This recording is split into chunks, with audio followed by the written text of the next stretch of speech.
The Childhood of Jesus, the Gospel of James, Biographical Gospel of the Lord, Chapter 101, Victor Aurelius Dexter Latii.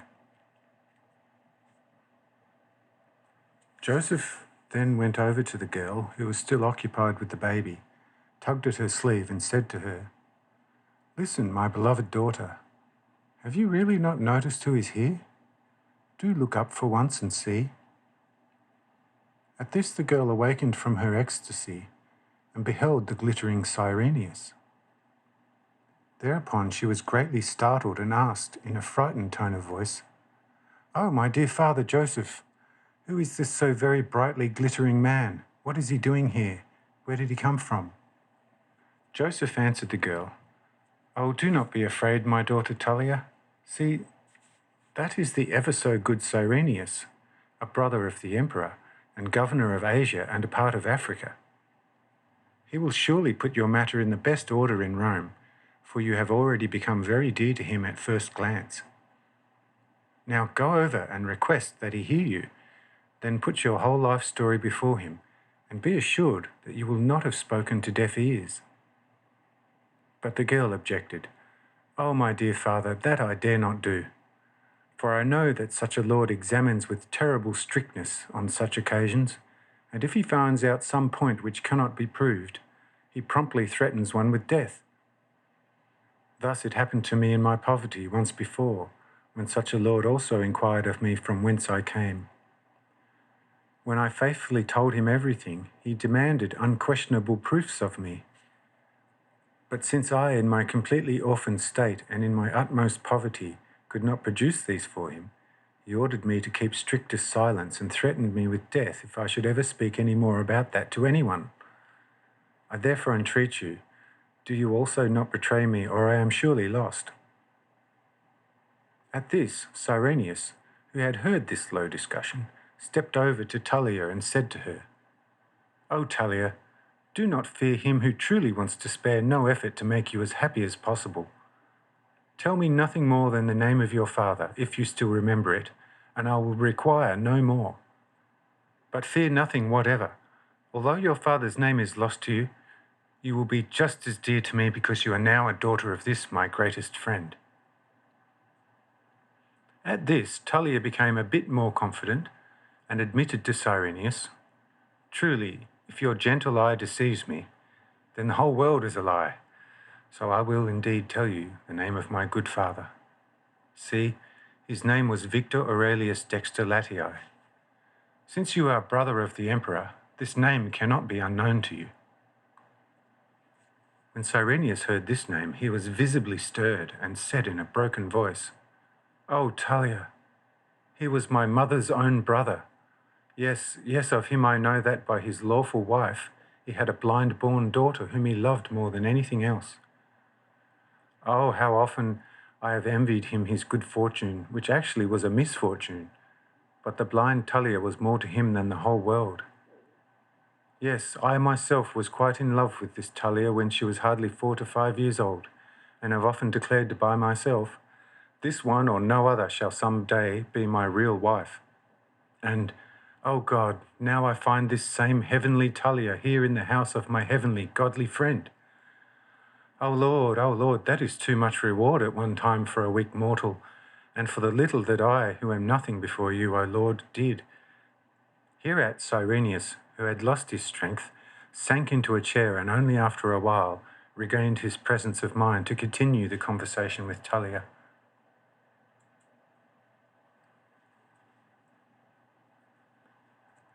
Chapter 102, A Gospel on Marriage Acceptable Before God.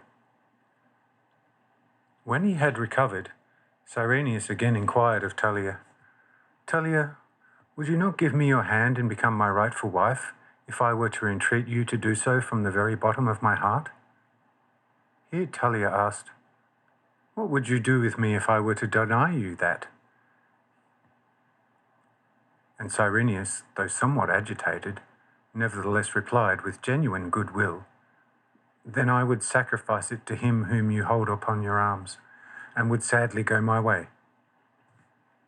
And Tullia asked Cyrenius further, saying, What would you do if I asked him, who now rests upon my arms, for advice as to what I should do?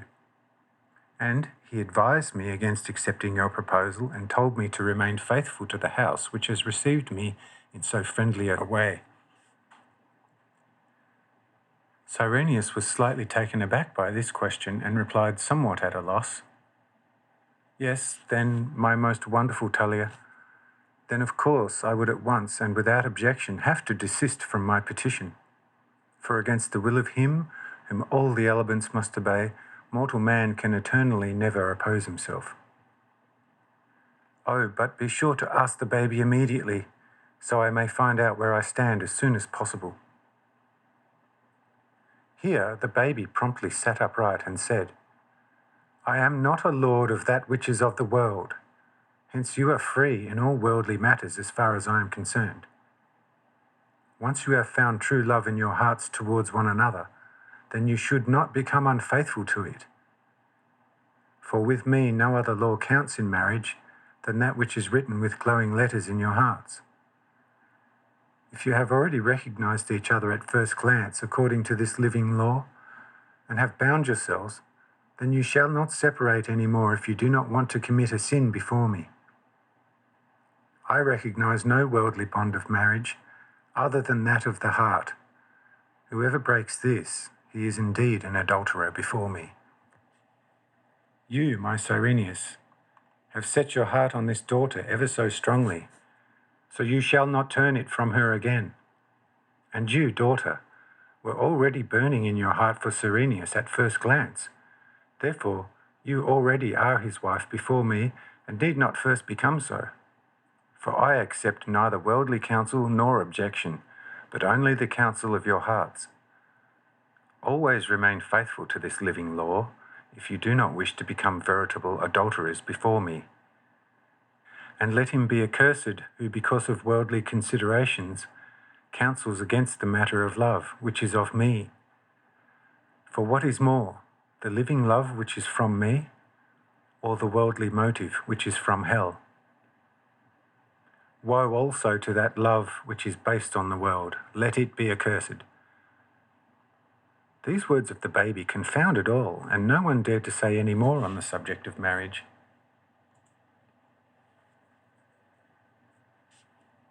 Chapter 103.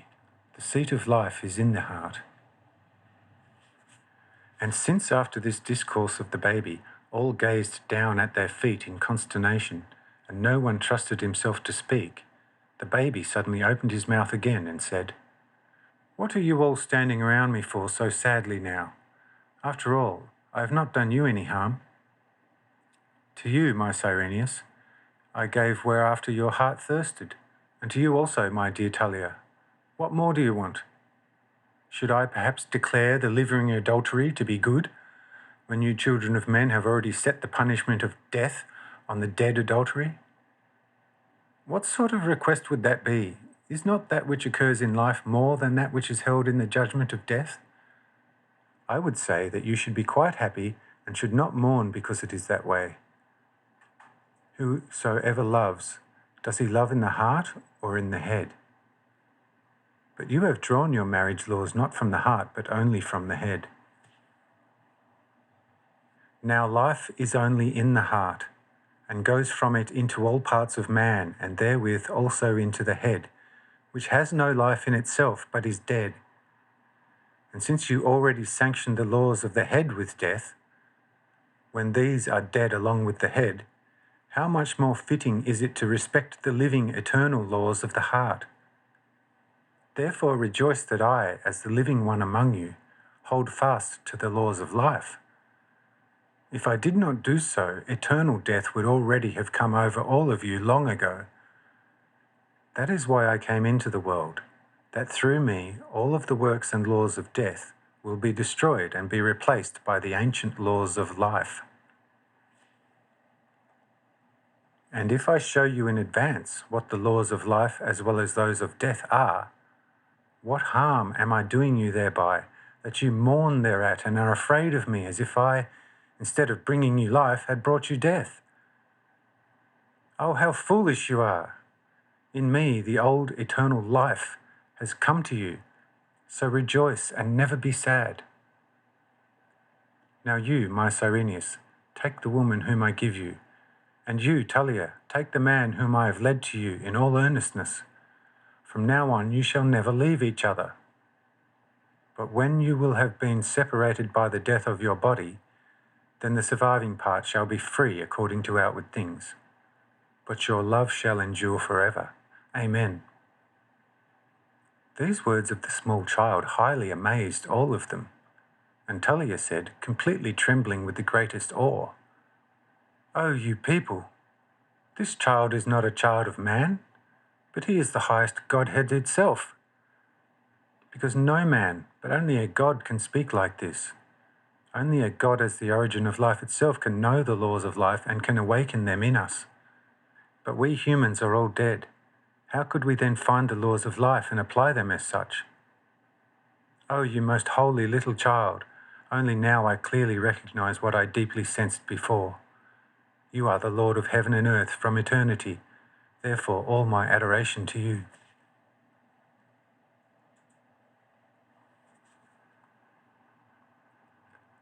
Chapter 104. For every man I created only one woman. This noble language on Tullia's part quite inspired Cyrenius, and he stepped over to Tullia, who was still holding the baby upon her arms, and said to the baby with the greatest feeling, "O my life, O true God of my heart, since you have already united me with this girl so graciously, I, a poor sinner, also entreat you for your blessing, to which I shall remain faithful for the rest of my life." And the baby thereupon sat up and replied, "Yes, my dear Cyrenius, you I will bless with your wife Tullia, but that woman to whom you were wed until now, you must give her to me for that. For if you did not do that, you would remain in the sin of adultery before me, for you loved the woman and still love her greatly. But if you surrender the woman and completely give her up and sacrifice her to me, then you have also given me your sin. That is why I came into the world, that I might take all sin of mankind in the world upon myself and efface it through my love before its divine countenance forever. So let it be." At this demand, Cyrenius at first hesitated somewhat, for his spouse was an extremely beautiful Greek slave whom he had bought at a high price. He loved her very much because of her great beauty, although he had no children by her. And although this Grecian woman was already 30 years old, she was nevertheless so beautiful that she was worshipped by the lesser pagans as a veritable Venus. Therefore this demand was a bit steep for the good Cyrenius, and he would much rather not have had it made at all. But the baby did not allow himself to be swayed by this, and remained adamant in his demand. Since Cyrenius saw that the baby would not recede from his demand in the least, he appealed to the baby, saying, "O my life, see, my spouse, the beautiful Eudokia, is grown very dear to my heart, and I shall miss her greatly. Truly, if it were possible, I would rather let you have Tullia than give up the ever so beautiful Eudokia." At this, the baby smiled at Cyrenius and asked him, "Do you hold me to be a trader? You see, that I certainly am not. Or do you hold me to be a being that allows himself to be bartered with concerning a spoken word? Oh, there I will tell you this. If you said to me, 'Let pass away the entire visible heaven and the visible earth,' I would sooner listen to you than take back one spoken word. Truly I say to you, sun, moon, and stars, and this earth will pass away. Like a garment they will age and become nothing, but my words eternally never. For that reason, you will also promptly have Eudokia brought here, and only then receive Tullia blessed by me. But if you resist, I will let Eudokia die on you, and then will never give you Tullia. For what you do, you must do freely. Any activity done contrary to one's free will has no value before me. If Eudokia dies, then you are already judged with her death and cannot become Tullia's husband anymore. But if you offer up Eudokia to me, then you are truly free, and Talia can be your rightful wife. But 2 wives you cannot have according to my order. For in the beginning only 1 man and 1 woman were created. Therefore do as I now have spoken to you, so a judgment will not come upon you." These words of the child brought Cyrenius to the sudden decision to have Eudokia brought from the city, for he had taken her along from Tyre, but allowed no one to see her, so that absolutely no one should be captivated by her great charms. But even now he did not entrust her to anyone else than only to the oldest son of Joseph and to Moronius Pillar.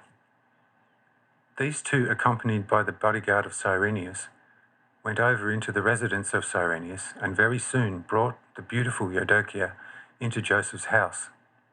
Eudokia was greatly surprised at this, and did not know how it came to be that Cyrenius for the first time had her brought by strange men.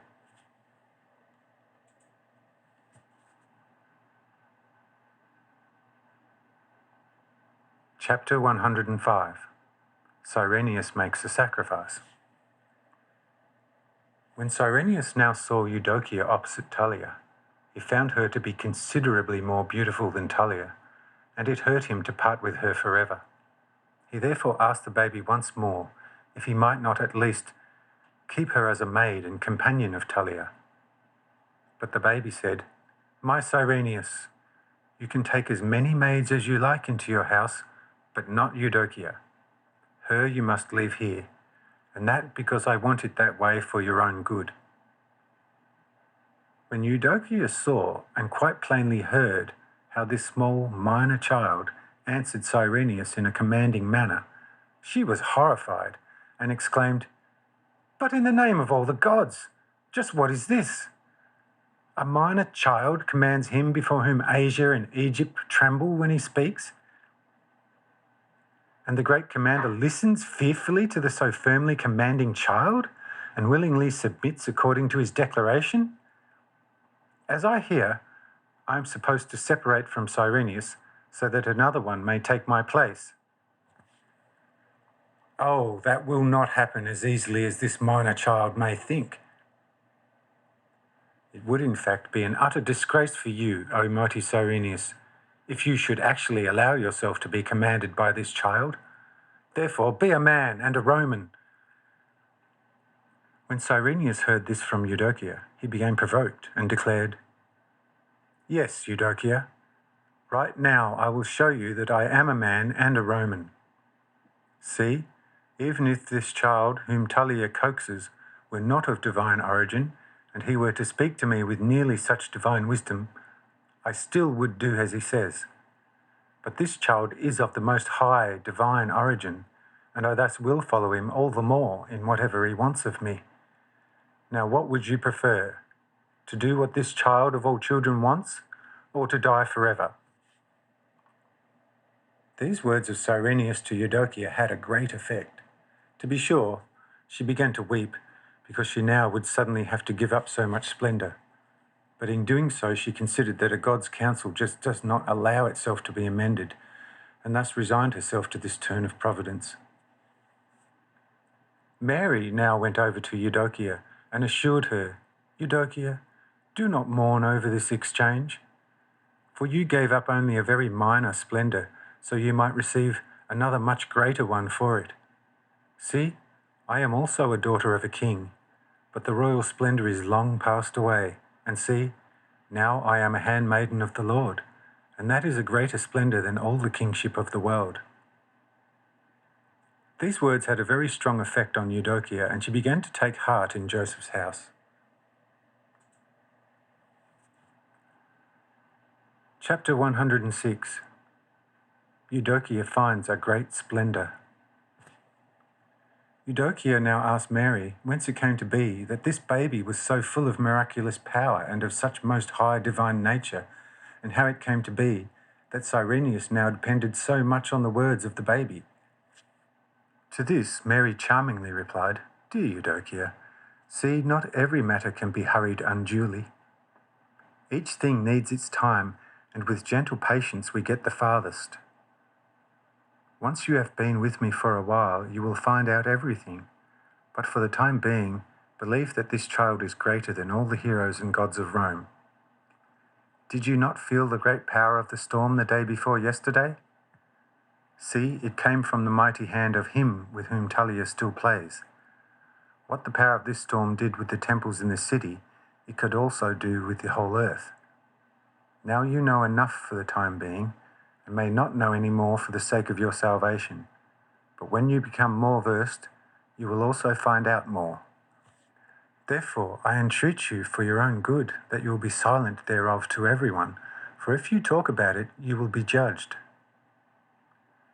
These words of Mary gave Eudokia peace, and she began to think a great deal by herself concerning what she had heard from Mary. Mary now went over to Talia, took the baby from her arms, and said to her, "See, this my little son has already blessed you, and you will therefore be happy forever. But over there is the poor Eudokia. She has not felt the infinite joy of the baby's blessing. Therefore I will also lay the baby on Eudokia's arms, so she may feel what power goes out from the baby."